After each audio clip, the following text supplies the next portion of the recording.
Walmart just quietly canceled orders for 12 foods, and they're not telling anyone. Not a press release, not a store notice, nothing. The only way you'll find out is by reaching for something you've bought for years, and it's just gone. The shelf is still there.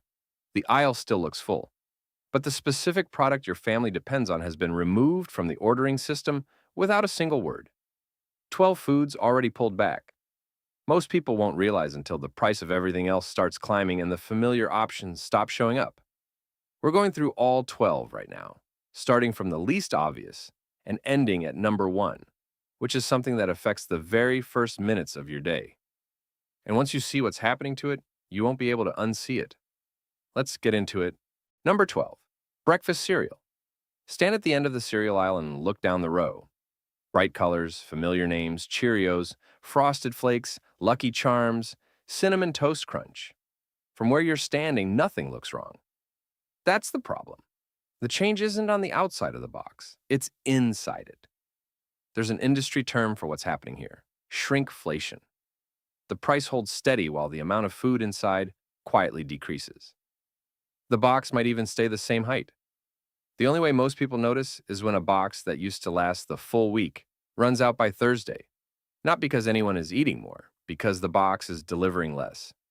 And something else is happening at the same time. Companies are quietly dropping varieties that no longer justify production costs.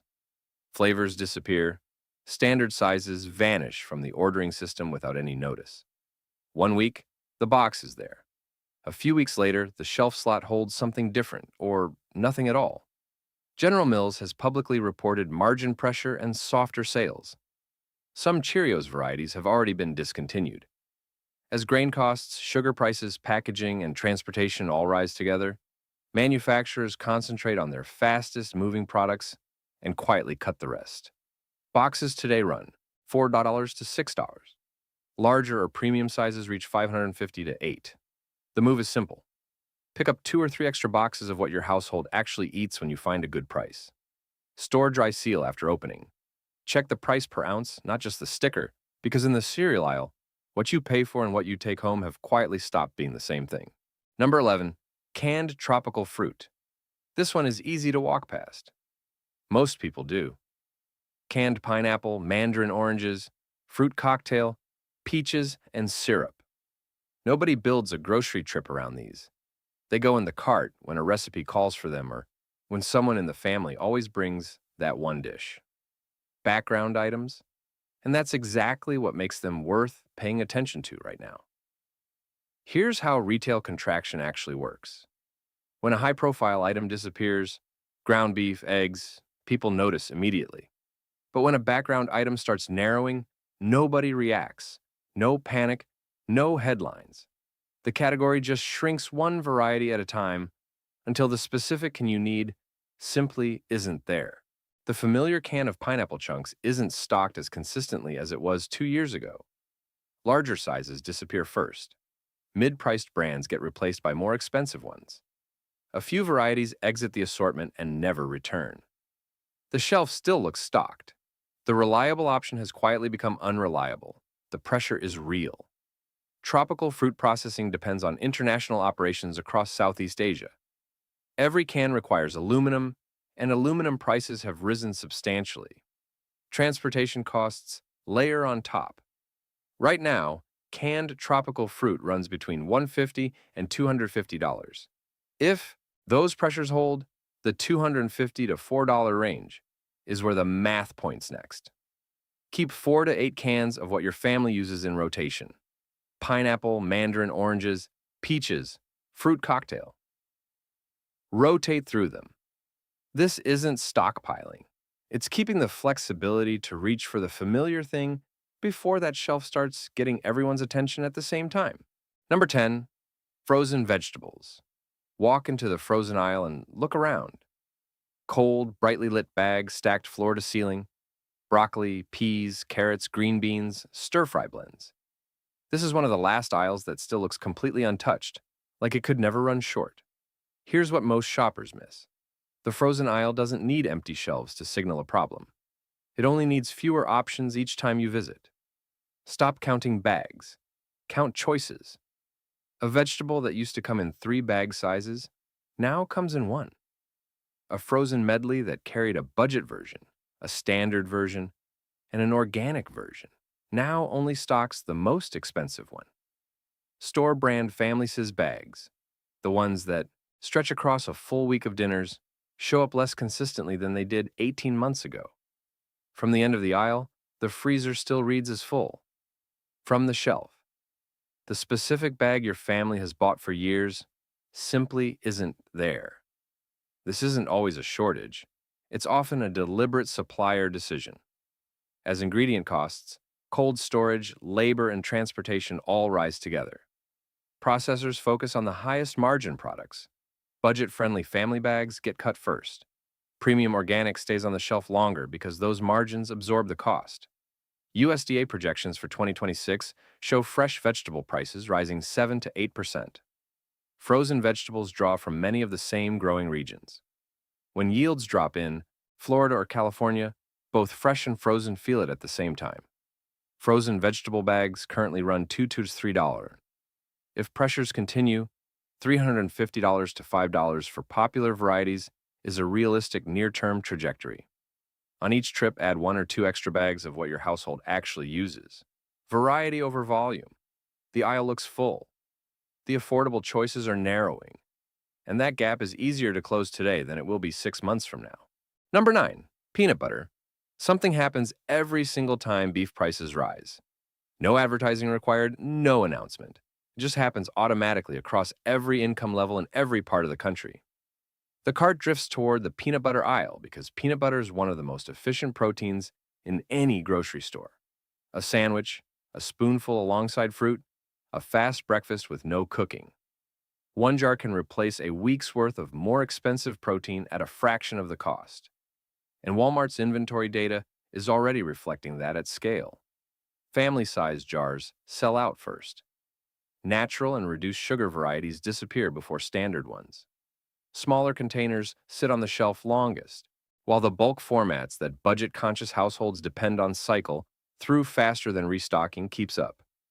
When millions of households shift toward the same lower-cost protein simultaneously, demand rises faster than supply can respond. The peanut supply chain has limits.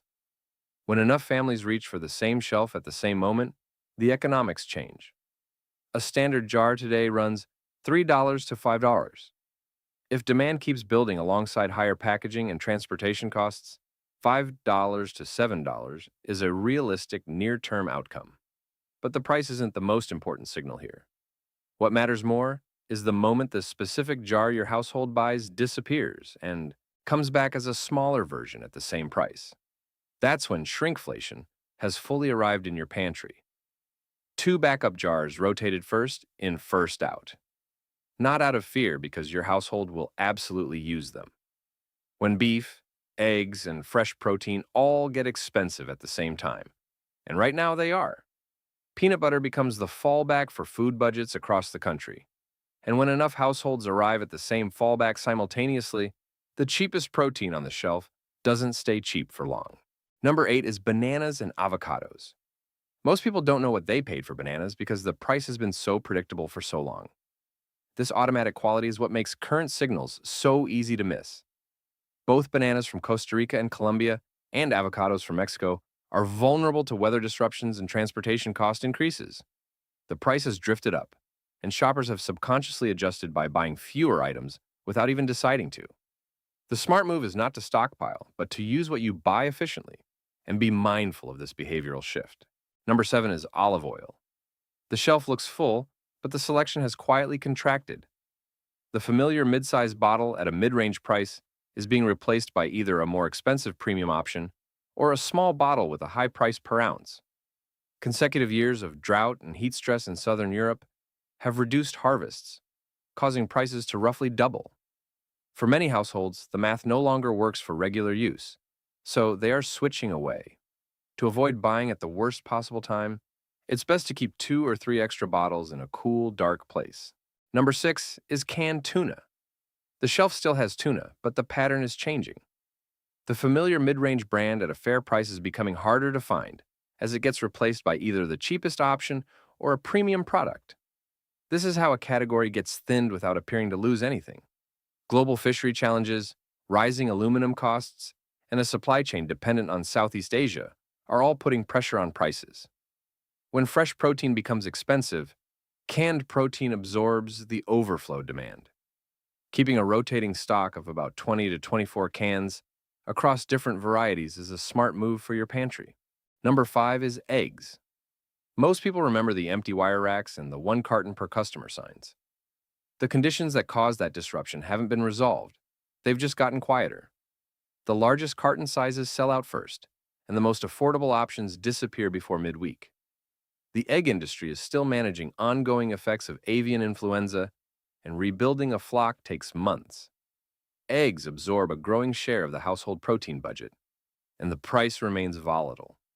The lesson from the last disruption is to watch for early signals, like unreliable stock and slow price increases, before the racks are empty again. Number 4 is ground beef. It's at the center of countless American dinners, and it's already a supply chain story.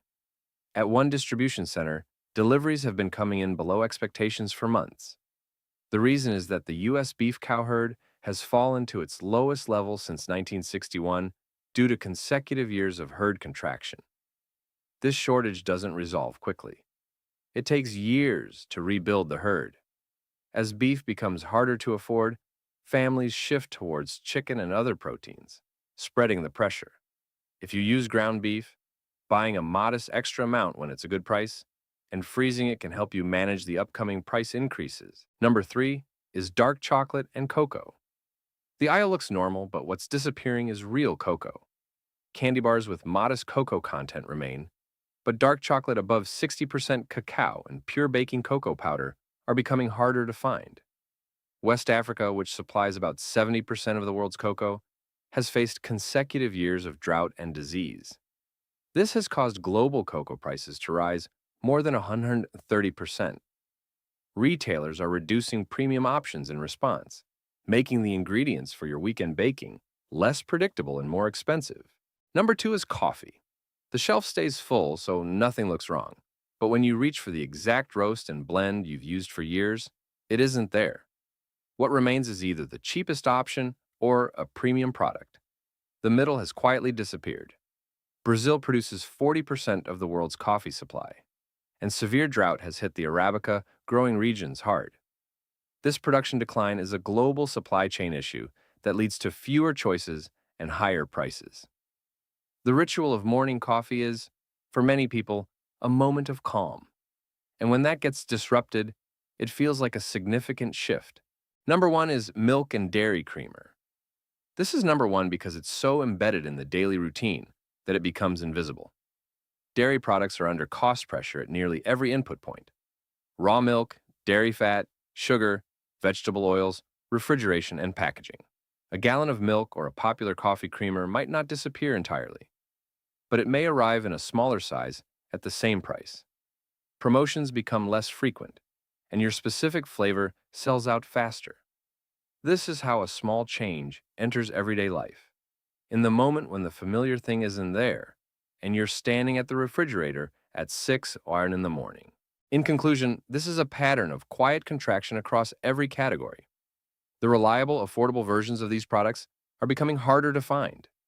The households that recognize this pattern early and make modest, consistent preparations will be able to navigate these changes without feeling the disruption. The signal is there before the shelf reflects it, and reading that signal is the entire advantage.